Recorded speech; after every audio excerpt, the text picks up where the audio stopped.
Welcome, and thank you for joining us for this episode of GodCast, recorded at Meadowbridge Seventh-day Adventist Church, 7400 Antique Lane, Mechanicsville, Virginia, 23116. Join us any Saturday for service.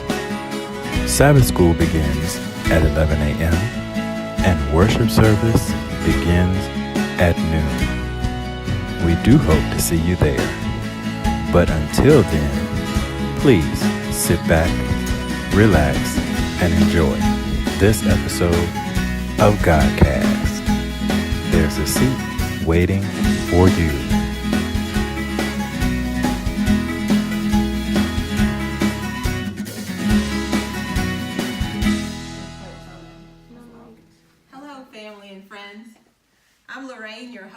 On behalf of the GodCast ministry team and the Meadowbridge Seventh-day Adventist Church, welcome and thank you for joining us for this episode of GodCast, Experiencing Church Hurt. When we had our discussion in the last episode on hypocrisy, church hurt came out and we thought we needed to do a whole episode about that because we realized how many people have been impacted by it. Today I have some friends joining me to dig into that topic and even share some of their own experiences with church hurt. I have with me Ebony, Marquivas, Elaine, and Tony. So let's go ahead and get into that.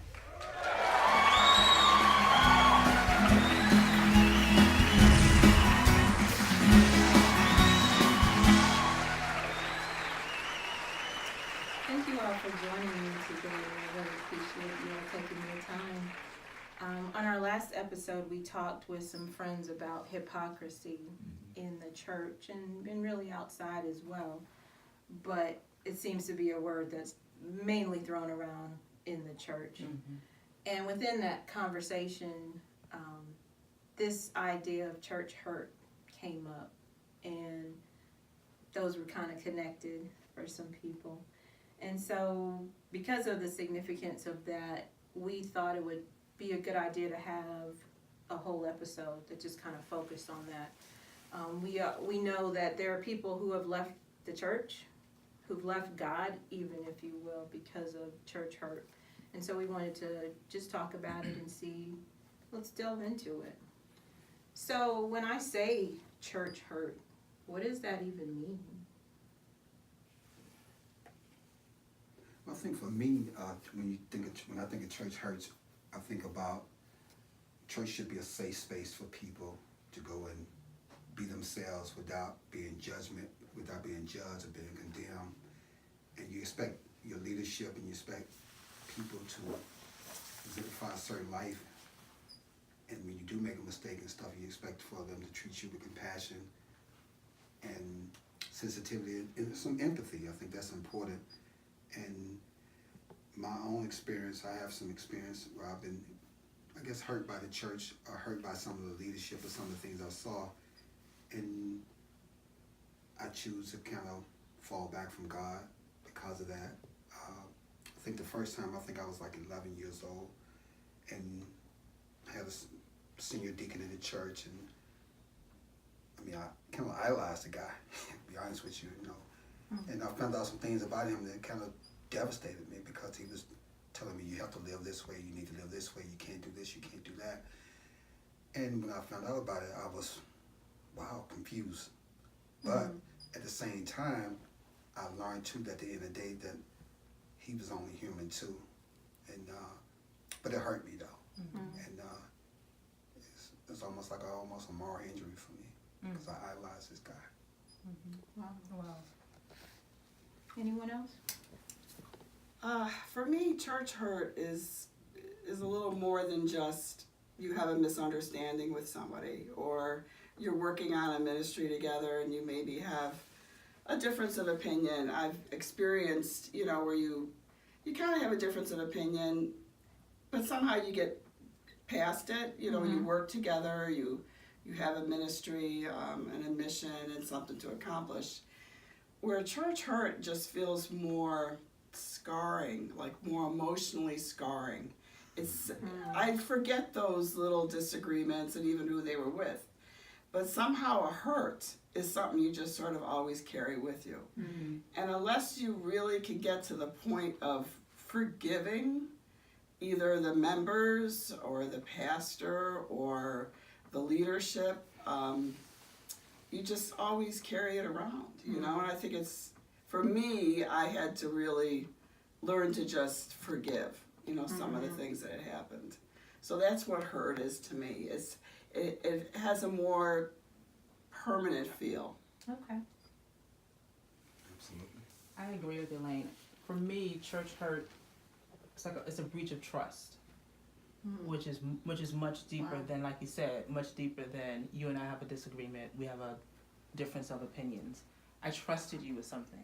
I trusted you with my heart, or I trusted you with a confidence, or I trusted you to be there. I trusted your moral standing, Absolutely. and that trust was breached. That's what it feels like to me. Trying to look at it from two folds, because I think sometimes we put so much expectation on the church outside of who we're supposed to be following, which is Christ. That when any little thing happens in the church, we run from that and we blame God for that disappointment when God didn't disappoint us. And Right. you know, the action happened in the church, and we're all human, so we're going to be flawed. But we blame God for certain things that happened in the church. But also on the other end, I think people in the church have the tendency to abuse their authority. So it's kind of like a catch-22, you know, where we can easily be offended, which causes us to run away from the church. But then you also have people that are abusing God's people. You know, Right. so, you know, Right. that's what kind of like, that's what I experienced and what I've witnessed.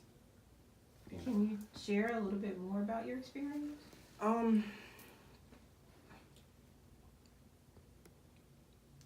I think a lot of it comes from, well, with me. I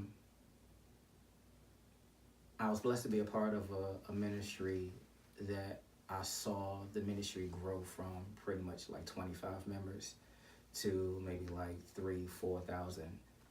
Wow. And so I think a lot of times when you see that growth, it's easy to lose track or lose sight of how you got there. So the people, I don't know if you've ever heard the quote, you dance with who you brought, or you know, you continue to dance with who you brought to the party. But a lot of times when we see the increase, or we see the things that happen in the church, we tend to lose sight of the people that held us down from day one, the faithful members, the people that tilled, the people that plowed when you didn't have anything, you know. And unfortunately, it wasn't just the church. I'm sure that it wasn't just the church that I grew up in, but it's a lot of churches, you know, because the shepherd may see the multitude, but forget that you had the people back at day one that was pushing you when you didn't have anybody, you know, that was there, you know, when you were struggling, you know. So it's easy to lose sight of that, you know, when you feel like you've arrived. Yeah. You know, so unfortunately that was part of my experience, Okay. you know. Kevis, I think what you said is absolutely right. It's been my experience where I've seen people, you know, you start off at this level, you have this group of people just always in the trenches with you every day. And then once you get to a certain point, a certain position, you start dancing a little bit different. And I've experienced that with people who I've been in the trenches with, and they get to this point where, and this is spiritual, you know, a spiritual mission that we're on, and it's like, I can't get access to them no more, to that person anymore and stuff, because they done found a bigger crowd. Right. And there's a surah in the Quran that talks about the prophet. He turned away from a beggar, and God frowned at him because he turned away from that beggar, you know. And we, no matter how high we get in the Lord, we should treat people the same. And if you can't get the God syndrome. Some people get the God syndrome, and you said something about we start worshiping them versus Christ, and that's important. We need to be aware of that, self-aware of that, because sometimes we idolize our leadership to the point that when they do make a mistake, we left devastated, dazed and confused. So I think what you said was on point. Absolutely. I think we also have to be mindful of the fact that everybody is at a different place in their walk. You know, so keep us to your point when you were saying that sometimes people are offended or hurt by every little thing, and sometimes that can be true. That also may be indicative of where they are in Christ. You know, if someone is very new in their walk and very new in their relationship, something may be super hurtful to them that a person who has walked a little bit further, walked a little bit longer, may not be as impacted by it. So it's the case in point of why we should be mindful and conscious of the way that we deal with each other. Absolutely. We talked last week about, we asked the question, what's the difference between a hypocrite and a struggling Christian? And I think that that's a very valid point. It's such a fine line that we're walking, because even as we make the commitment to Christ to walk with him, we fall, we make mistakes, we sin. And it's great when nobody sees that but God, even though we don't want to offend him, but he's not going to turn away from us. But sometimes we do things and people do see us. And if they don't have the relationship with us to come and say, hey, they could just walk away, they're a hypocrite, you know, and you're just somebody who's struggling to get this right, you know. And so looking at it from the perspective of, is it a struggling Christian? Should I go to that person and walk with them, or should I be offended? But then the other side of that, like you said, is that we can't walk away from God because somebody in the church may not have represented him well. What about your experience with church hurt? Would you like to share something with us? Yeah, I feel like it might be kind of taking a little different angle on the topic, but I think when you're involved in a ministry and you have a leadership over the ministry, and you know, I was in a situation where I was teaching a Sabbath school class with a younger age group of children, and I wasn't the lead teacher, I was like the helper. And unbeknownst to me, the lead teacher was like, well, I'm not doing this anymore, I'm out. And they brought somebody else in who also brought in their helper person. So I felt like the third wheel, and I really didn't want to give up being involved in the children's ministry, but I was extra. I was kind of extraneous. I wasn't really needed. And I kind of dug my heels in because I knew my youngest was in that class, and I knew that without me being there, she wouldn't stay in there. And it was also a struggle of I was a working mother, I was the provider in the family, and a lot of the mothers that were involved in the Sabbath school classes were not working. And, you know, I got some criticism for sort of catering to my daughter, and I says, look, your children have you all week. My child has to share me on Sabbath with a room full of children.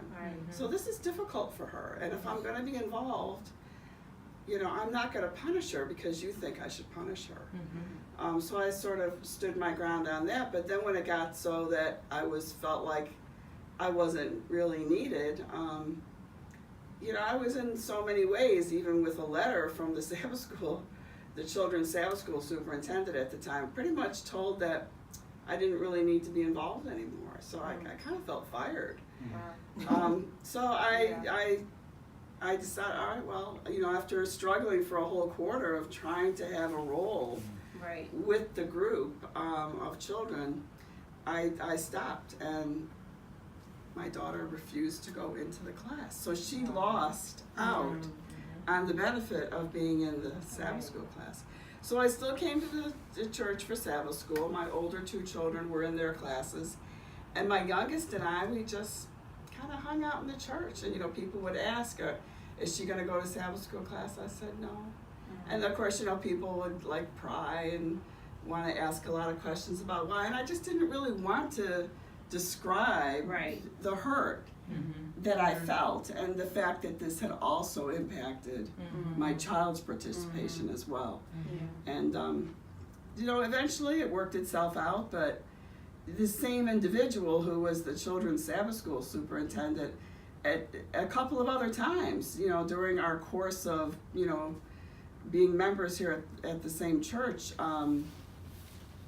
there was also other, situations that had come up. And I just knew that this was an individual that I had to continue to love in a Christian way, but I couldn't work with that person, and I had to kind of keep things at arm's length. Because there was just, things that had come up, and really didn't want to make, it seems like if you want to say something, if you want to stand up for yourself, if you want to defend yourself, you become the villain.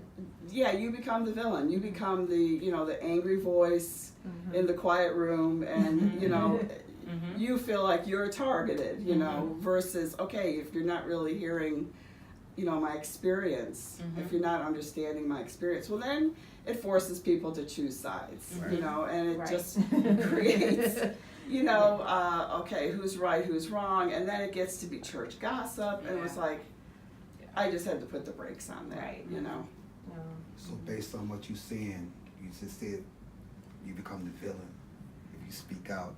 So are you insinuating that to a certain degree church can hurt you because it's all about control of wanting people to be monolithical and just do what you're told? Go with the flow, though you have something that's bothering you, and it's going to continue to bother you. If you don't get it out, then it's going to affect you emotionally. So you're right. You kind of suffer in silence and stuff because you're absolutely right. It's been I've been involved in churches where I've seen things and I didn't agree with it, but if you said something, you may be looked upon or frowned upon. So you basically just end up gradually not going to that church over time and space, which is detrimental to me because the church is going to be there regardless of where I'm there or not. Right. But, and you end up going to a place where you feel like you're judging, you're being judged, and you're supposed to come to church and leave judging at the door when you come in, I think Tony had said at the beginning that church should be a safe place. Exactly. Safe space. And I think a lot of people maybe don't experience that.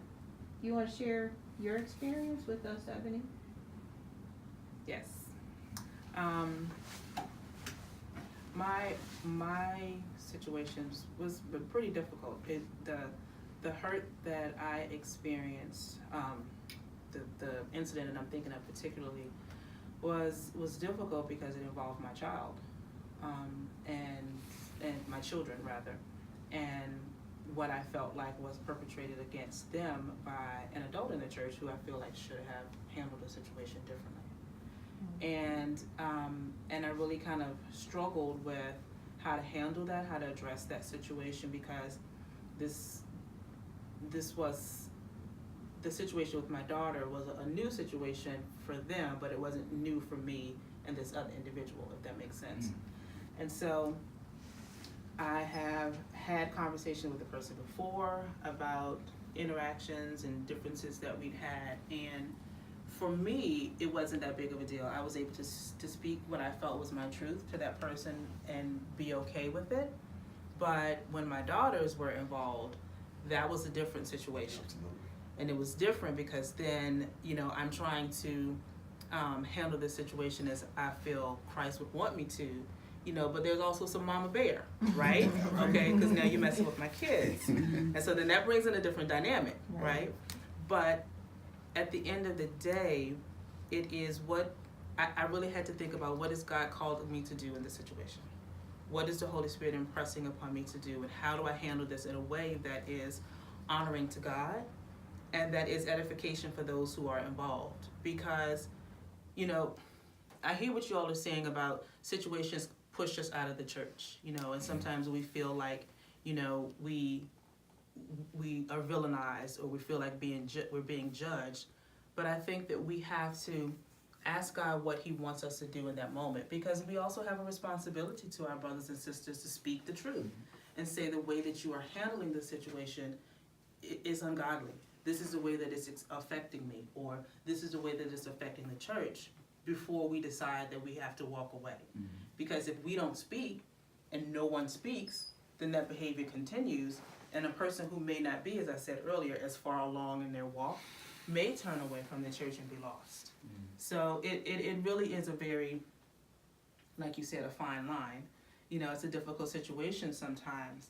I think that because of the fact that I've been in the church for so long, that hurt, while it did hurt, it wasn't scarring, right? And it didn't send me to a place where I felt like I had to leave the church. And it was kind of multifaceted, because there were other people that were involved. So some of it is still not resolved.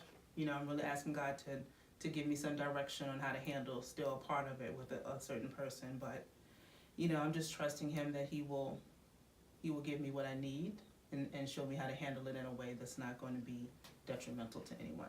And then I have to set an example for my children. Exactly. And I was Right? about to add, you know, to that it doesn't just involve us individually. You know, Right. our spouses, our children, our extended family. I mean, we share with them, you know, what the experience is. Right. Of course, it can be one-sided sometimes, but it's still our truth and about our feelings, and it really can impact, you know, the opinions that they have. Yes, absolutely. You know, and if we want, especially our children or a spouse, to have, you know, an independent, objective view, you know, it makes it really difficult when they does. see that we're hurt or really upset or even a little bit angry over something. It does. And that situation caused me to really have to think about that person's humanity, and speak to my children and my husband, because my husband is not a member of this church. To speak to them about that person's humanity. The way they handled the situation was not the best. Everybody makes mistakes, you know, Right. and how we choose to move forward in that situation is really indicative of where we are in Christ. So that's really the conversations that I had to have with them, even though on the inside, I'm just like, this got the potential to be ugly if the other side of me, Right. you know, decides to raise up, you know. But I praise God for His impression, for the Holy Spirit impressing upon me that you're being watched in this situation, and how you handle this situation is really going to teach your children and even your husband how to respond in these situations, and you have to do what's right. I think that's awesome. Like both of their stories. I think in both scenarios, like maturity played a huge part of it, because it could have been ugly. You know, and you know, I think, you know, with you, correct me if I'm wrong, you said that you stayed a little bit when the new person came in, and I think that's to be commendable, because like pride could have taken over, For sure. you know, Right. but she saw the bigger picture. A lot of us want to be on a big stage, but don't nobody want to set up the stage. Wow. You know what I'm saying? Like when the lights is on, you know, like everybody wants to be there, but don't nobody, a lot of people don't understand that things have to be set up. Like every part of the body works and functions properly to make sure that the body is doing what it needs to be doing. Right. So every part plays a part. Right. Exactly. But that can cause hurt too, because we're not in the spotlight. But who's gonna set up the stage? Yeah. You're right. Yeah. You You're know, absolutely so I think that's to be commendable, because the fact that you still stayed, you know, knowing that, listen, I was here, you know, already putting in work, and then to feel like he was pushing it back, but you still stayed because you saw the bigger picture. Not too many people do that. Yeah. I couldn't do it for Excellent. long. I mean, I did it for as long as I could. Right. But yeah, It sounds like it became not your choice anymore. Right. Right, You know, right. And so Yeah. you did it as long as it was your Right. choice to do Right, you're that able to, in right. that situation. Yeah, that's awesome. Yeah. Agree. I guess my experience is that I was the youth leader in a church that no one is familiar with, and this was many years ago, and I had started a big brother big sister program within the church, and I was big sister to a young lady. We had already been friends for, I'd been her big sister already, but we kind of just made that official. And then I think that her mother didn't like the fact that I had influence, and she really was drawn to me. She was 16 years old. She wasn't like 10 or anything. And she came to my job one day and basically accused me of being a lesbian and having an inappropriate attraction or desire for her daughter, who was also a minor. So that is more than just, that's Yeah. like a whole nother level of Right, of accusation. That's of pretty bad. It was pretty Yeah. bad. I was kind of shocked about that, and I did leave the church, and I had been very active in the church my whole life. Unfortunately, I only left for like 2 weeks because I was so dry. Because the church is my life, the church is my life, and there was no real other church to go to, but I just needed to separate myself from that. But it took me a long time to like. We're great now, and forget. I don't even think about it. I just thought about it in the context of this. But it's not something that I think about when I see her. It's been 20 something years at this point. But I was devastated because I was trying to do something good, and people were benefiting from that, and I had been active, and she'd known me when I was a child, so, and that was just a really ugly thing to say about somebody, I mean, I've been accused of being a lesbian quite more frequently than I would want to, but just because of my short hair, too many times, right, and being single. But then being kind of like a predator was just kind of really messed with me. So that was my experience. In response to your experience and stuff, first of all, it says a lot about your character and about how you handled it, because you say you walked away from the church, but in about 2 weeks, you went right back. And I don't know if I could have done that. But also it says something about her mother's insecurities about her role as a mother, when she saw this person trying to help her daughter, and maybe you were helping her daughter in certain ways that she feel like she was lacking in, so it affected her. And I guess her walk with God, her relationship with God wasn't where it should be, because that's a terrible thing to say about a person when it's not rooted in truth or any evidence and stuff. So you handle that very well. Yeah, it was a real attack of your character. When you had only good intentions, reaching out to the youth, being a youth leader, and then, you feel like Satan is sort of attacking, what your ministry is, and wanting to disrupt that. Yeah. That's what I was thinking, because the underlying issue, this is kind of, as I kind of process it, the underlying issue of church hurt is really Satan's attack on the church. Right. That's it. Right. So we always have to see everything that happens through that spiritual lens. And so to your situation, you'd established something that was needed in the church. Obviously it was needed because just your relationship with that young lady was indicative of the fact that there was a void there. And so of course Satan's going to be angry about that. Right?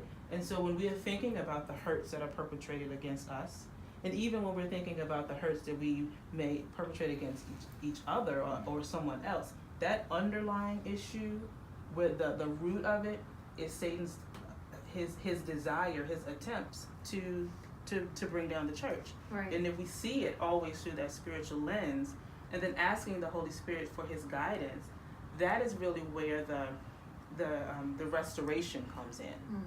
We have to be self-aware. We have to be humble in the situations, whether we are the one hurting or the one that has been hurt, You know, we really have to be mindful that this is spiritual warfare and it's serious. Right. And see it through Right. that spiritual lens. Yeah, because you could have easily questioned your mission or your assignment for that season based on the lies. Mm-hmm. You know, it was easy to do that. And like you said, with you leaving the church, it's almost like you had to gather yourself. Right. But then you realize, Mm-hmm. I can't, because that's all that Satan wants is isolation. Right. Yeah, yes. Right. Yes. Because Right. of hurt. Right. Yes. So Absolutely. if you can be hurt, and then because you're hurt, isolate yourself from the church, Satan got you. Yes. Absolutely. Because you're not connected to anything. Exactly. Absolutely. That's That's it. absolutely So right. the fact that you were able to separate yourself from the situation, gather yourself, all right, then reconnect. Mhm. That's maturity. Well, thank you. I did question the mission, Mhm. and then I did even when I went back to church, I kind of backed off from the ministry Right. a little bit because I didn't know if other people were thinking things too. Mhm. So you still have that warfare going on inside of you but I just knew there was no other place that I should be. There was no other place I wanted to be. Mm-hmm. And that I still knew that God had a purpose for me. He knew that I hadn't done anything, Right. Mm-hmm. That's you right. know, that was offensive to him. Mm-hmm. So how do you get people, how do people get to that place? I know you talked about you were 11 when this situation happened. And so that's different than being 21 or 35 or whatever. So what was it that made you say, you know what, forget this? Because I first of all, my personality is such that I don't really like conflict and I don't deal with issues very well. Mm-hmm. So I would take the path of least resistance. Mm-hmm. And I can identify with that. I would take the path of least resistance. And plus I was getting to age and stuff, so I started studying other religions, even at 11 and stuff. And my mom, I talked to her about Islam, and my mom was like, no way. Mm-hmm. But when I did leave her house and stuff, I studied Islam, I got involved with that. Wasn't really my thing, you know, because I grew up with Christ. I grew up with present yourself to God as you are. I grew up, you didn't have to wash to pray. You can just pray where you at, where and stuff. So that's been my foundation and stuff. But I have struggled with staying connected to churches for a lot of different reasons. And I'm still struggling. I'm really involved in the church family right now as we speak. I was. Some things happened. Walked away again. But I'm a work in progress, I suppose, even at this stage in my life. I think that I appreciate your transparency. First of all, because that's not an easy thing to say, to be to identify as a Christian, but to say, you know, I'm not affiliated with a specific church at this time. I think because oftentimes people then start to question your Christianity, because if you're a Christian, you have to be associated with the church. Now, granted, absolutely, Christ wants us to be within the body because that's where we get strength. But the fact that you are self-aware about that struggle and where you are, I think, is better than you saying, I don't really need a church. I can be, you know, or I don't really need that connection. Or, you know, sometimes that gets to be that isolation, what Hughes was speaking about. I want that connection. Right. Yeah. I mean, I do need Yeah. it because I just thought about what you said. I spend a lot of time by myself in my head. Yes. Yeah. And she knows that. She knows me very well Yes. and stuff. And I know, you know, I'm going through some things now, and I know the devil be trying to attack me and have me thinking, you know, I'm not worthy of God's love and stuff. But I know God is with me in spite of I'm not as close. I'm not doing, maybe not part of a church body right now, but I know He's still with me. Yeah, but it's not in spite of. You know, So- that in spite of seems to negate. You know, he is with you, period, because He loves you, because you're His child. So wherever you are, He is. And God understands our struggle, right? I mean, He does. He's God. He knows us. And so His desire is for us to never feel without Him. because that's when we are at our most vulnerable. Right. That moment when we feel like God has left us. The things that happen in our lives, speaking from hand raised, speaking my own truth here, the things that happen in those moments. So don't add that in spite of it. God is with you. I got Period. you. And I guess that's part of the reason I decided to do this. Because Lorraine has asked me a million times to do things with her or whatever. So I'm like, you know what? My soul needs this. Yes. So- Yes, God. And I would just say, just pray where to be planted. Mm-hmm. Because all churches aren't like what we're talking about, what we experience in church. That's right. Again, the worst thing that can happen is that we disconnect from somewhere and don't have the desire to be connected. Right. That's right. That's right. So I would just ask God, where does He want me, in this season. We're not meant to do life alone. Yes. That's right. Exactly. Yes. So like, you definitely need to be somewhere where there's going to be some accountability. So, that's my prayer for you too, as well. That you're find somewhere, that's going to hold you accountable. That's going to, call you out when. All right, brother. You know what I'm saying? Let's get it together. But also cheer you on. Yes, that's right. When you've made strides. Sometimes we get, you have these churches that they're always condemning you, and I only hear from you when I'm doing something bad. Right. Right. But we don't celebrate the victories.